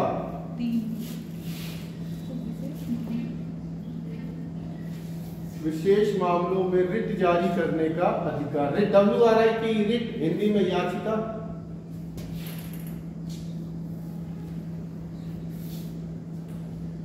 ठीक है, एक सेकंड देना मुझे, एक चीज दे दूंगा इस आपको।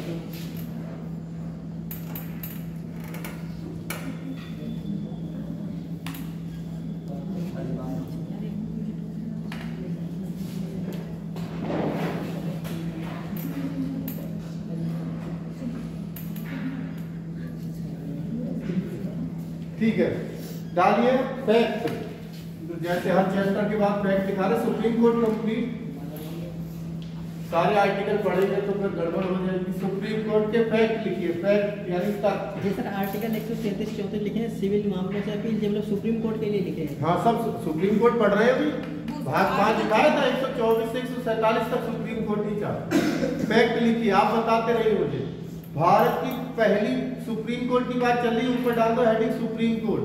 बार बार सुप्रीम कोर्ट थोड़ा ना सब में लगाओगे, तो सब सुप्रीम कोर्ट की बात। देखिए भारत की पहली सुप्रीम कोर्ट, तो शॉर्ट में चाहे एससी लिख लेना, सुप्रीम कोर्ट की प्रथम महिला जज,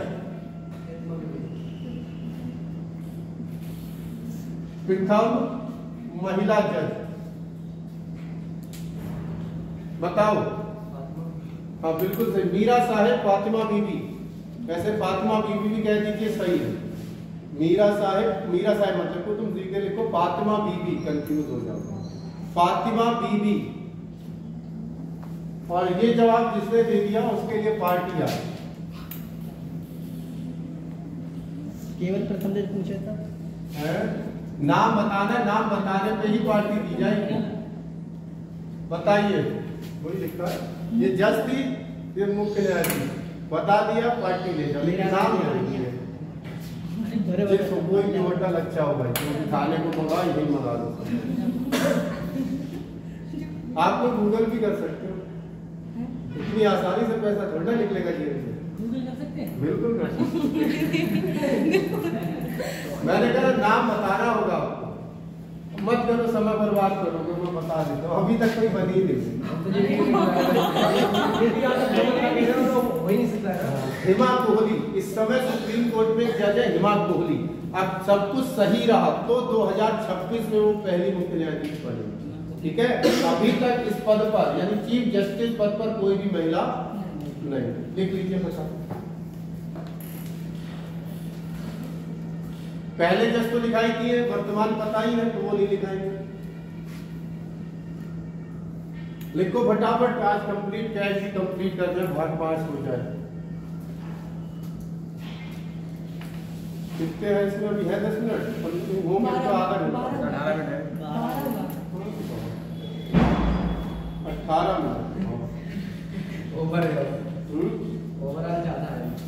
लिखिए, आगे लिखिए, सबसे लंबा कार्यकाल, सबसे लंबा कार्यकाल।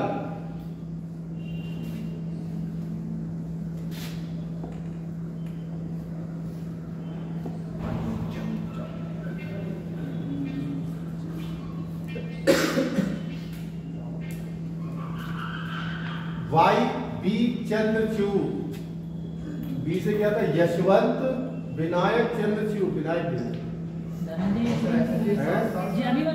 अरे नहीं, वो डीवाई चंद्रचूड़ उनके पिताजी है ये, वो धनंजय यशवंत चंद्रचूड़ है। यशवंत अपने पिता का नाम कहीं तो लगाते हो, DY Chandrachud. Y B Chandrachud 7 साल 4 महीने तक रहे थे। सबसे छोटा कार्यकाल लिखो अगला, सबसे छोटा कार्यकाल।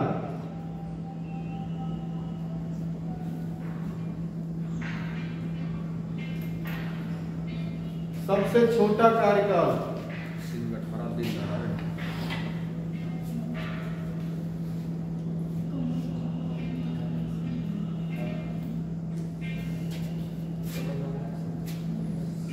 18, ठीक है। बाकी कुछ ऐसा है नहीं, कभी आएगा तो चर्चा कर लेंगे। टॉपिक कंप्लीट हुआ, अगला टॉपिक डाल दीजिए भाग 5 का।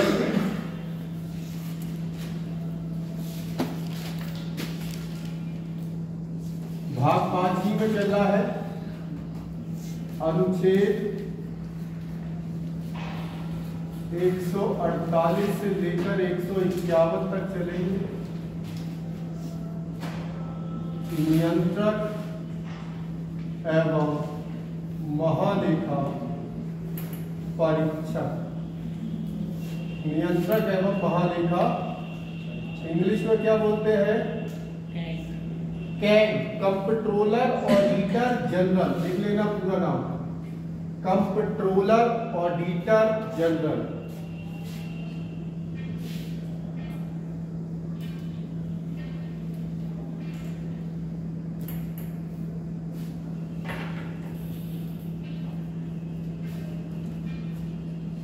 ठीक है।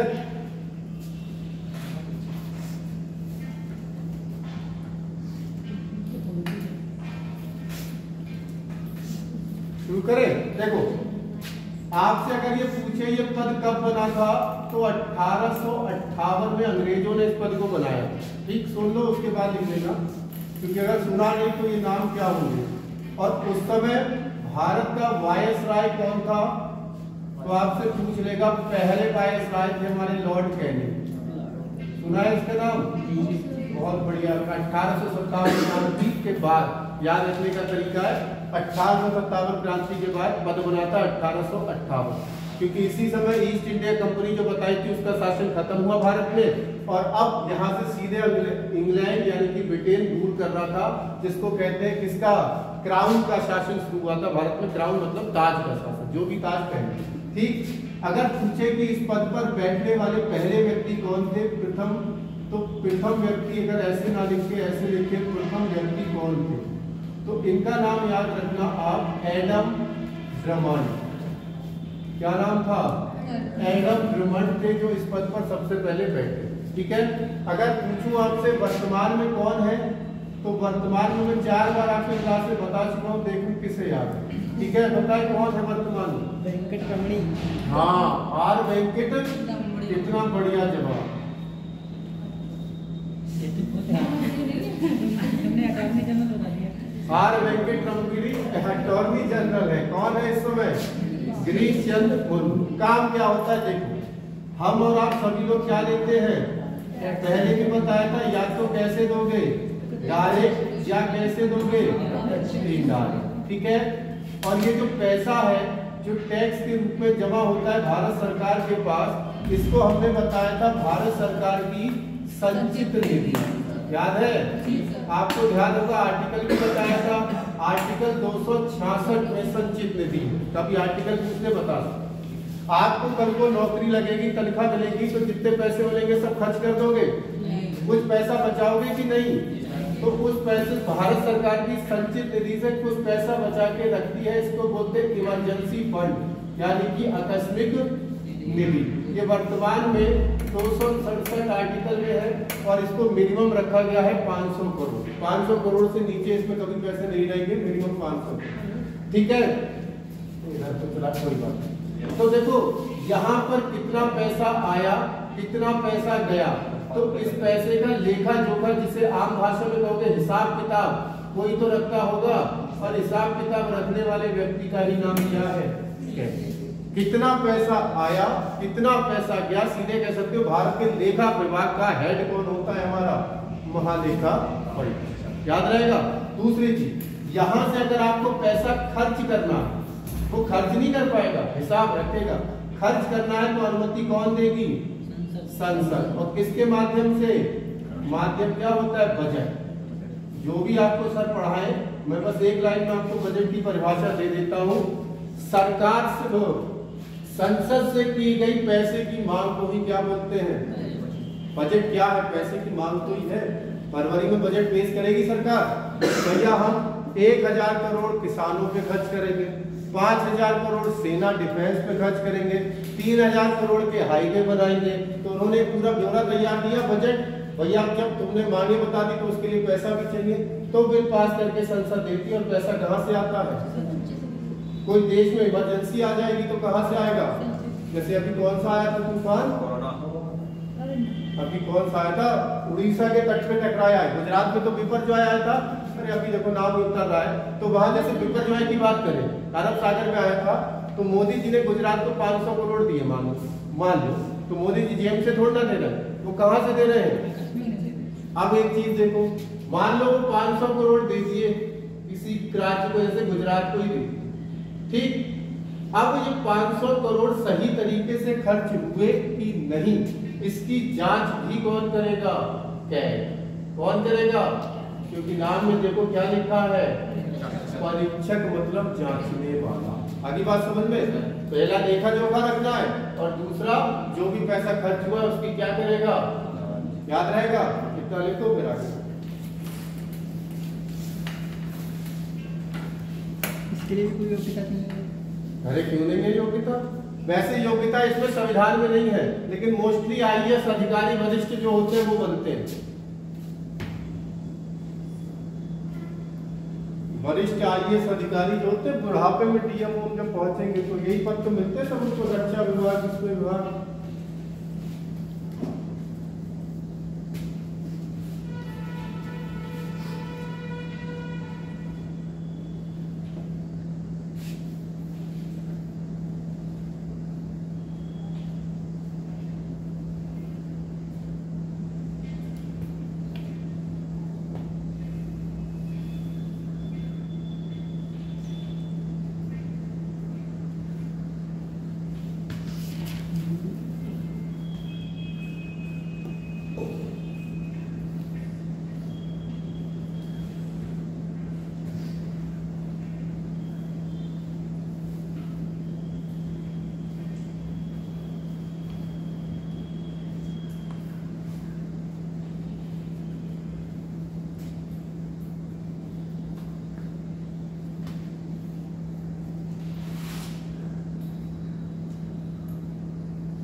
सर जैसे कि सरकार कुछ योजना लॉन्च करती है, सर इसी से होते हैं।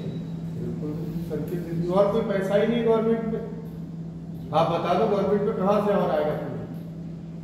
एक जगह से फंडिंग बहुत हद तंगड़ी आती है, DRDO से। क्यों आती है? अभी जैसे हम लोग कोई अंतरिक्ष छोड़ते हैं तो हम लोग चतुर कहते हैं, भारत वाले चतुर तो होते ही है।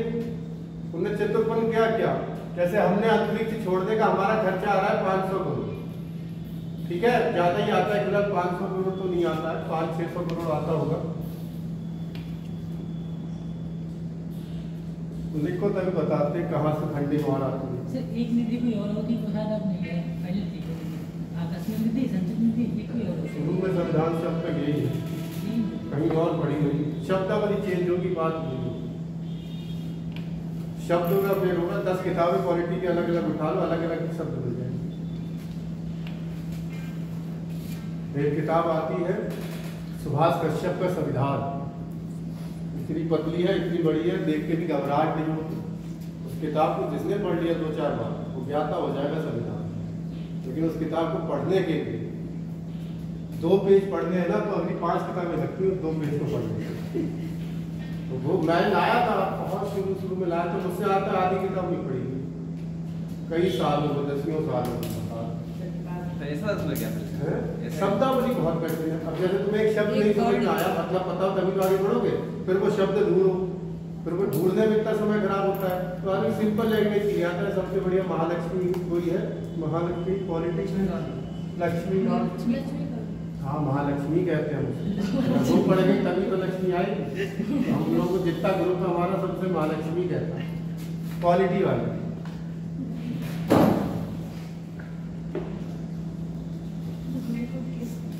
ठीक है, देखिए तो हमने बताया दूसरी फंडिंग DRDO से क्यों आ रही है। जैसे मान लो एक सैटेलाइट हमें लॉन्च करना है, जो मौसम की जानकारी सैटेलाइट से तो मिलती है, उपग्रह से कृत्रिम उपग्रह। तो मान लो हमारा 600 करोड़ खर्चा आ रहा है।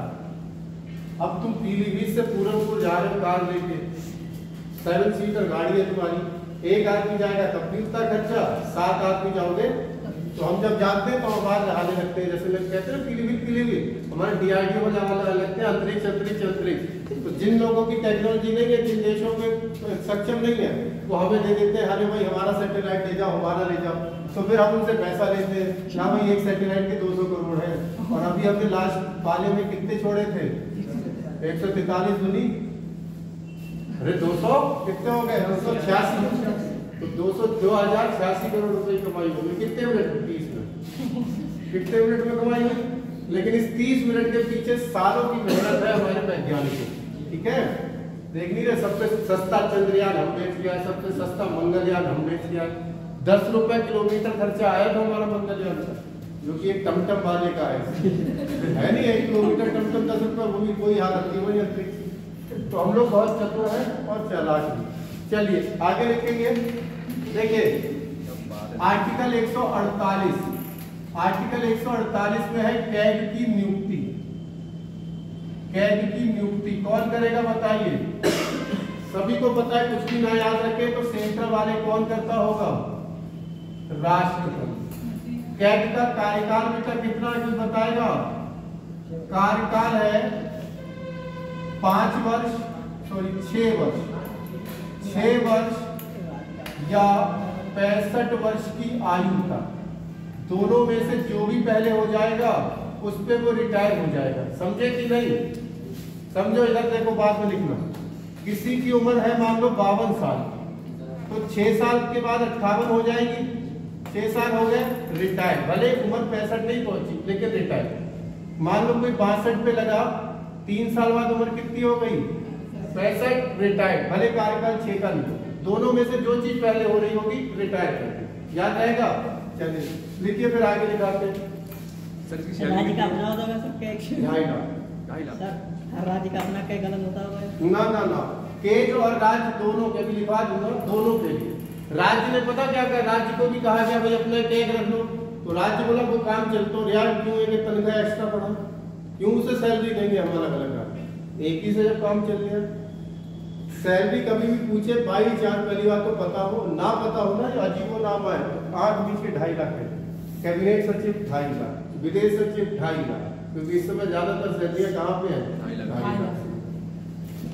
वैसे तो याद होना चाहिए, तुक्का तो नहीं कह रहा हूँ, लेकिन मैं मोस्टली बता रहा है 2.5 लाख।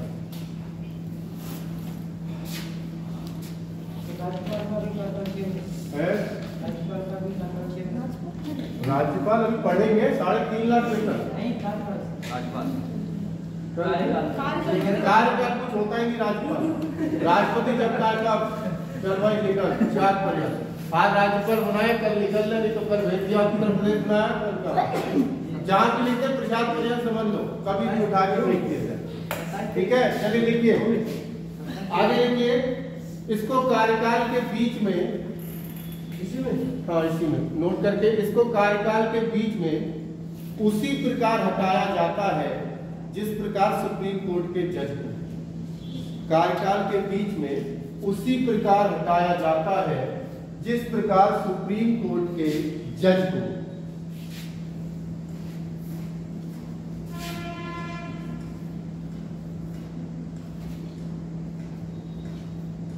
जिस प्रकार सुप्रीम कोर्ट के जज को।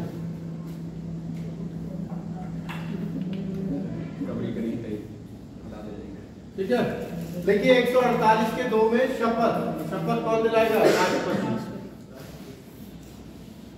सिंपल है, शपथ राष्ट्रपति। ये लिखा है 148 का सेकेंड, शपथ राष्ट्रपति।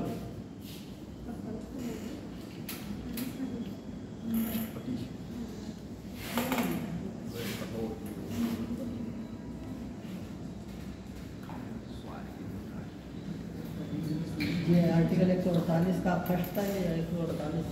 148 जब नहीं लिखा तो पहला ही होगा। देखिए कैग का कार्य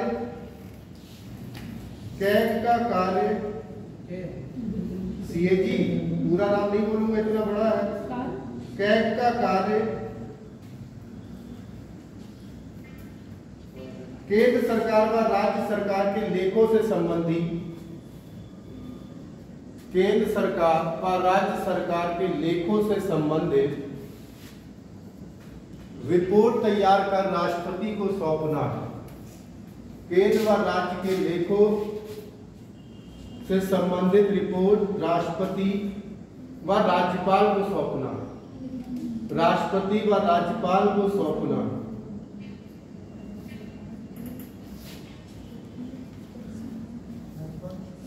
राष्ट्रपति व राज्य, फिर से बोलता हूं, कैग का कार्य केंद्र सरकार व राज्य सरकार की लेखा से संबंधित रिपोर्ट राष्ट्रपति व राज्यपाल को सौंपता है। राष्ट्रपति व राज्यपाल को सौंपता है। इसे भारत की संचित निधि का संरक्षक कहते हैं। इसे भारत की संचित निधि का संरक्षक कहते हैं। इसे भारत की संचित निधि का संरक्षक कहते हैं। हो गया तो वार्ता तो पूरा हो जाने देते हैं। ठीक है, चलिए आपका कंप्लीट हुआ।